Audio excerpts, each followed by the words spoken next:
Before we get into the video, I completely forgot while filming this to mention the background. Clearly you will notice it, and I just completely forgot to mention it. So I'm soliciting feedback. Is it distracting? Is it okay? Do you like it? Do you prefer the plain wall?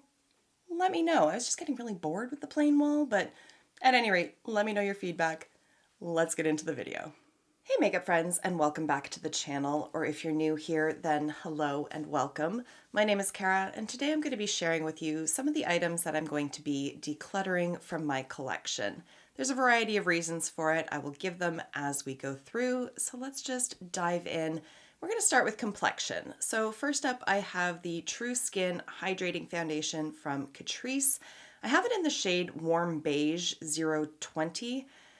And it's just too deep for me. And normally, 20 is usually not too deep of a shade, but this one is. It just comes off too yellow on my skin and too deep.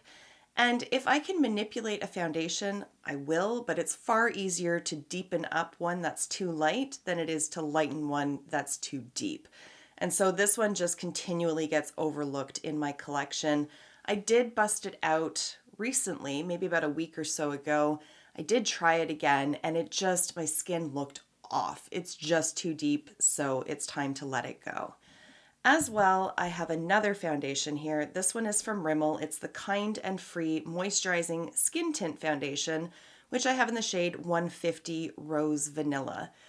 And when I picked this one up, I actually did buy this one in store, and I was sort of holding it up and trying to match as best as I could, but they didn't really have a great shade range, and so hence I have Rose Vanilla. And normally I would stay away from anything with the term rose in it. Oddly enough, vanilla typically works. Rose, not so much. I have golden undertones to my skin, so I tend to go towards the more warm-toned foundations, but this was the best one for my actual depth of skin tone, and it just comes off too pinky. As well, I'm just not hugely in love with this foundation, so if I have more than one reason to overlook it, guaranteed I'm going to continually overlook it. That's what's been happening with this one, so again, it's time to just get it out of the drawer. Now, moving on from there, I do have some other complexion-y related items. First up, we have the Bionic Bronzer, and then I have one of the Bionic Blushes.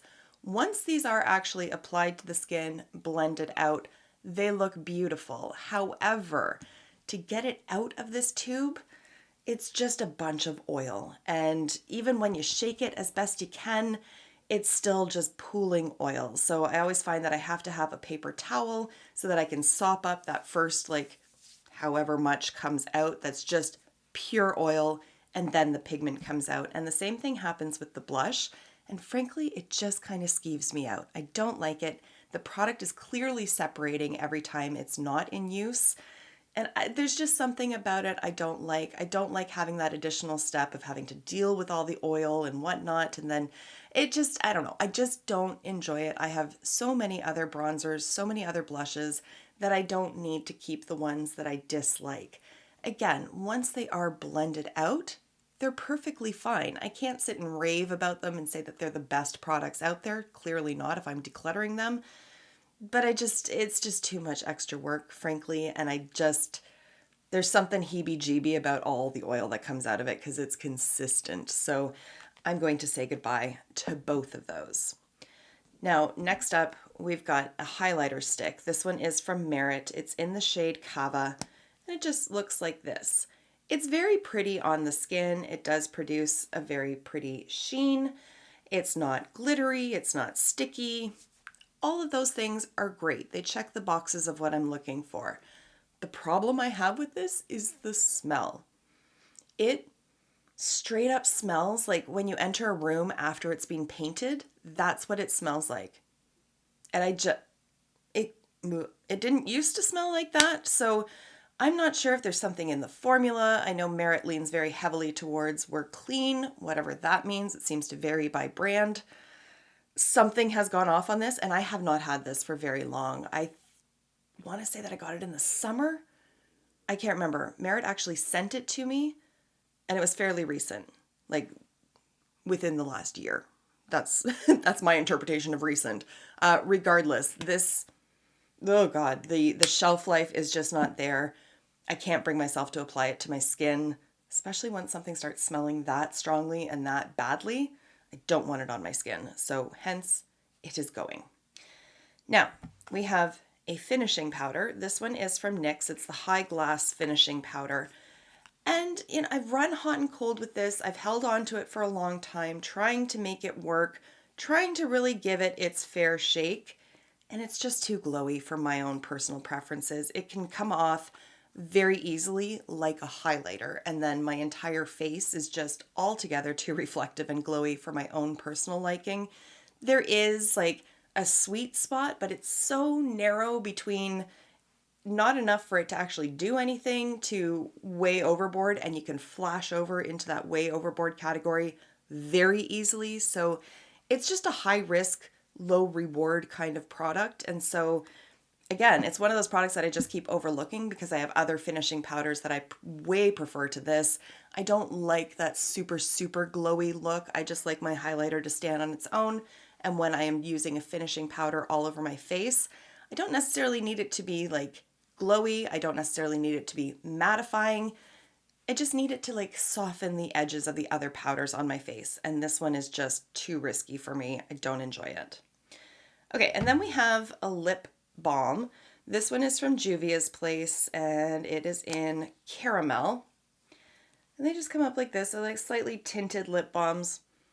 They smell nice. This one does smell sweet like caramel. I just find that they actually dry my lips out. I have another one of these. I think I mentioned it in a previous video. I used to keep it at work, and then it rolled behind my desk, and I have one of those like huge U-shaped desks that I can't move without an army of assistants. So it's going to live behind there until we move offices again. But I have this one here at home. I never use it because I find once I apply it, like I have to keep reapplying it because it just dries my lips out so much, and that obviously defeats the purpose. So it's time to say goodbye. Now, I do have another stick product. This one is from Sigma. It's the eyeshadow base primer in the shade Persuade. And the best way that I can sort of describe this is if you're familiar with Painterly, the cream paint pot from MAC, it's very similar to this. And it comes down to a shade issue. I actually really like the product, and I do find that it's great for using as an eyeshadow base, but it's just too pink on my skin. And the problem was that there was only this one available when I purchased, and I'd heard Robert Welsh talk about these and really recommend them, so I really wanted to try it out. And I wasn't sure if if the color would work for me or not. I can make it work, particularly if I'm going in with like mauvey, purpley kind of tones. This just plays right into it. But if I want to do something a bit more neutral or cooler toned, this is just too pink, and it's just too much contrast with my actual skin tone. So while I like the product itself, I don't get a lot of use out of this one for the reasons I've stated. So I would repurchase it in the correct shade. I'm glad that I tried it out because now I know that I like the formula. It's just unfortunate that the color just doesn't work out for me. And then we have two eyeshadow palettes. So this one here, I feel a little nervous about showing it on camera because it is a very recent release, but I know that I'm not going to use it. And it's the collaboration palette between Odin's Eye and Lauren May Beauty. This is the Sea Talk palette. If you want to know my entire thoughts on the entire 3 palette collection, I will link it up here. I did an eye swatch video, RIP my eyelids, and I walked you through every single shade. And so what it comes down to for me with this palette is that while I don't have any real issues with the color selection, I do think there are some odd choices in here, but that's neither here nor there. That's always going to come down to personal preference. My issue is that the shades that would be the standout shades in this palette for me, the formula doesn't allow them to be standout shades. So for example, we've got the pink shade here, this beautiful chartreuse kind of color up here, and then this like sea foam shimmer shadow.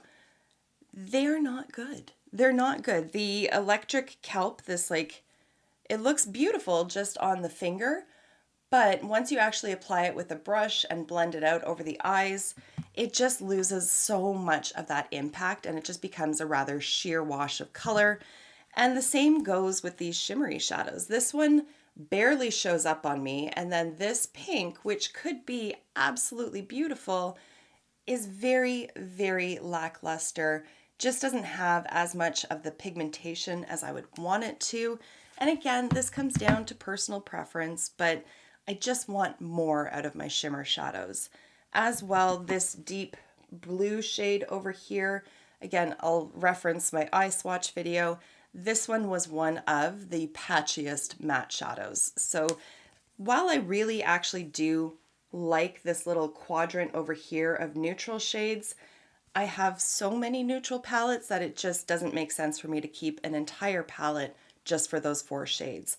However, because this one is as new as it is, I will find a home for it. I'm sure I have a friend somewhere that would enjoy this, so I'm going to set it aside and hopefully somebody else will like it. And then finally, we've got Tartlet in Bloom from Tarte.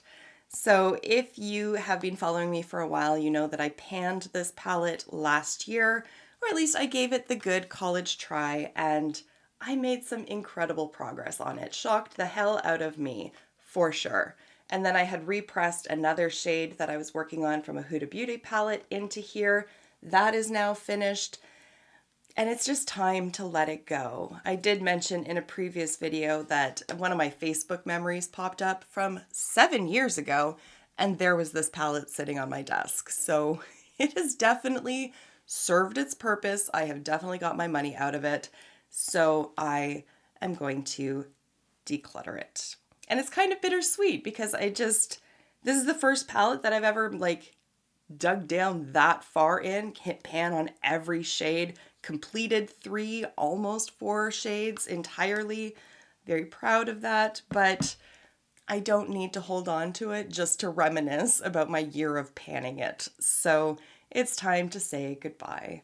And that is it for now. Normally I do big declutters like every 6 months or so.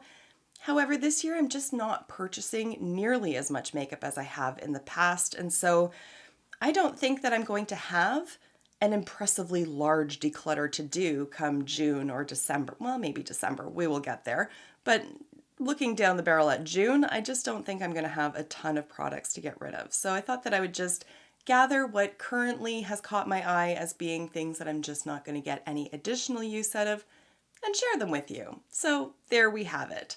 So if you enjoyed today's video, please give it a thumbs up. If you're not subscribed, I ask that you consider doing so. But otherwise, thank you for taking the time to watch, and I will see you in my next video. Until then, just be a decent human being. Bye for now.